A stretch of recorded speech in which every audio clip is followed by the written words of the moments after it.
안녕하세요. 오늘 먼저 사과의 말씀을 드려야 하겠습니다. 지난번 다섯 번째 이야기, 진화론자를 가장 골 때리게 하는 골 이야기라는 이야기에서 왜 원숭이는 193종인데 인간은 단 한 종일까? 라는 의문을 던졌었죠. 원숭이는 193종이 아니라 192종이랍니다. 여섯 번째 이야기, 원숭이가 걸어다녀도 될까요? 에서도 잘못 말했네요. 인간 비슷한 원숭이는 다 죽고 원숭이만 남았으며, 원숭이는 무려 193종이 있는데 그중 딱 한 종만 어떻게 인간으로 진화될 수 있느냐는 것이죠. 이게 상식적으로 말이 되나요? 이것도 192종으로 정정합니다. 사실 원숭이가 몇 종 있는지 정확하게 알 수 없습니다. 원숭이 분류 방식에 따라 190에서 448종의 살아있는 영장류가 있습니다. 새로운 영장류가 계속 발견되었는데 2000년대 이후 25종 이상이 추가되었습니다. 192종은 1994년 데즈몬드 모리스가 털없는 원숭이에서 한 말입니다. 모리스는 털 없는 원숭이에 여는 글에서 이렇게 시작합니다. 지구상에는 193종의 원숭이와 유인원이 살고 있다.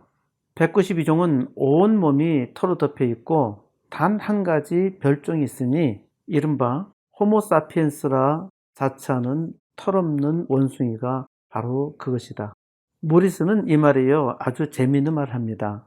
지구상에서 유례가 없을 만큼 대성공을 거둔 이 별종은 고상한 욕구를 충족시키느라 많은 시간을 보내고 있으며 기본적인 욕구를 무시하는데도 똑같은 시간을 소비한다.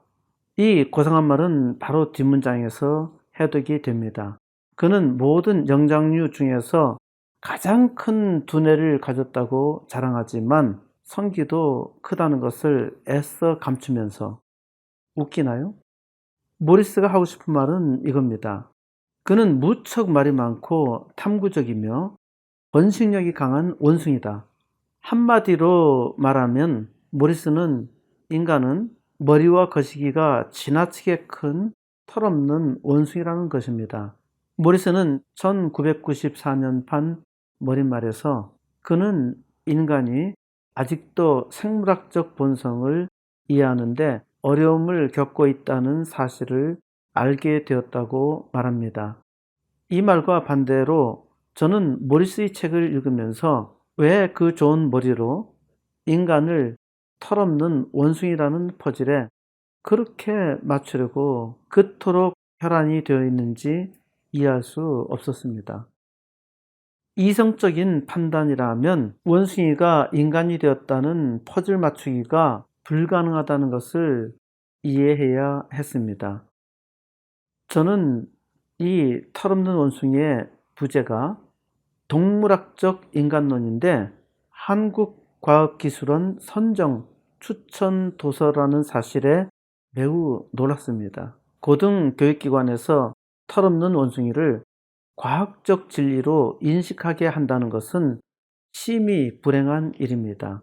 과학이 진리 탐구라면 진화론은 진리와의 거리가 원숭이와 사람만큼 멉니다. 진화론의 멋진 포장에 사람들은 집단적 사고에 익숙해지고 기독교인들조차 유신론적 창조론의 교리를 당연한 것으로 받아들일 것입니다. 진화론 가설에 문제될 것이 있나요? 거짓을 진리인 것처럼 가장하는 것은 중대한 범죄입니다. 이러한 진화론은 본성적으로 진화를 추구하며 사회적 진화까지 진리로 받아들입니다. 유물론적 광신자는 공산사회가 사회적 진화의 최종 상태라 믿는데, 이것이 오해라는 것은 한 예로 고대 그리스 민주주의가 지금까지 발전한 것은 거의 없다는 사실입니다. 두 번째로 원숭이보다 못난 짓을 하면서 원숭이 탓으로 돌린다는 거죠. 원숭이 후손이니까 그렇다는 겁니다. 모리스는 전 세계 193종의 원숭이와 유인원을 발가벗겨서 일렬로 세운다면 인간이 얼마나 괴상한 영장류인가 분명히 알 수 있다고 말합니다. 그 피부가 사실상 털이 없는 벌거숭이라는 점이다. 모리스는 4237종의 포유류 가운데 털 가죽이 없어도 생존할 수 있는 동물은 거의 없다고 말하면서 털을 벗어야만 하는 이유를 아주 터무니없는 논리로 제시합니다. 모리스가 얼마나 이성 없는 말을 하는지 잘 판단해 보십시오. 모리스는 우리가 지나온 역사들 앞에서 대충 설명한 대로 받아들인다면 한 가지 사실이 분명히 드러난다고 합니다. 어떤 사실이 분명히 드러날까요? 우리는 본질적으로 고기를 먹는 영장류로 등장했다는 사실이다. 오늘날 존재하는 원숭이와 유인원들 중에 고기를 먹는 것은 하나도 없다. 고기를 먹는 원숭이가 없다는 것이 신기하지 않나요? 저도 신기해서 인터넷 자료를 조사했더니 원숭이가 아주 드물게 고기를 먹는다는 보고가 있었습니다. 위키 사전에 나타난 정보는 보편적인 지식을 보여주고 있습니다. 원숭이는 주로 과일을 먹습니다.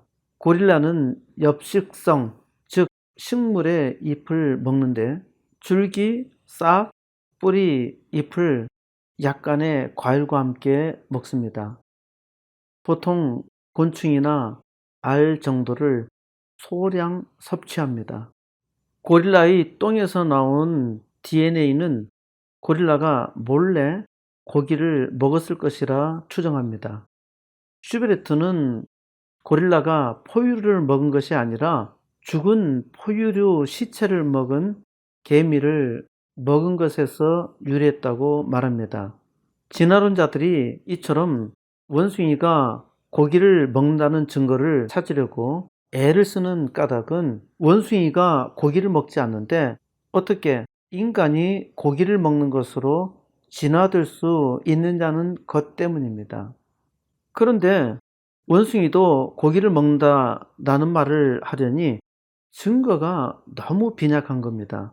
그러니까 하는 말이 원숭이가 고기를 먹는 인간으로 진화되었다고 말하는 겁니다. 그래서 진화론자들은 원숭이가 고기를 먹지 않는데 인간은 고기를 먹는 것이 유리하기 때문에 진화되었다는 것입니다. 이게 말이 되나요? 원숭이는 고기를 안 먹어. 그런데 인간은 고기 먹는 것이 유리하기 때문에 진화되었다? 고기를 좋아하시나요? 왜 좋아하시죠? 맛있잖아요. 통닭이 몸에 좋지 않다는 것은 아주 잘 알지요? 그런데 왜 매일 밤마다 통닭을 드시나요? 맛이 있으니까요. 이게 감성이지 이성적인 사고는 아니잖아요? 채식주의자들은 이성적 사고로 고기를 거부합니다.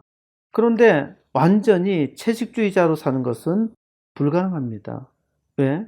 사람은 필수 아미노산이 필요하기 때문에 고기 단백질을 먹어야 하고요. 그리고 필수 비타민이 필요하기 때문에 식물을 먹어야 해요. 그러니까 사람은 고기와 식물을 먹어야만 살 수 있단 말입니다.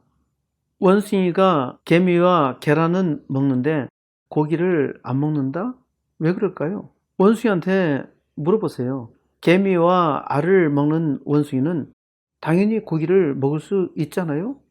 못 먹어서 안 먹는 것이 아니란 말입니다. 왜 안 먹을까요? 고릴라에게 물어보세요. 고릴라가 맛 좋은 고기를 사냥하는데 위험해서? 그렇게 생각하는 사람은 고릴라를 몰라서 하는 말입니다. 몸무게 몇 킬로 되세요? 200kg가 넘는 고릴라가 고기를 먹고 싶어서 사냥한다라면은 뭘 못하겠어요. 마음만 먹으면은 뭐든지 사냥해서 먹을 수 있지요. 고릴라의 마음으로 생각해 보세요. 고릴라는 고기가 맛이 없는 겁니다. 개미와 알은 맛이 있어요. 아마도 본능이 땡길 겁니다.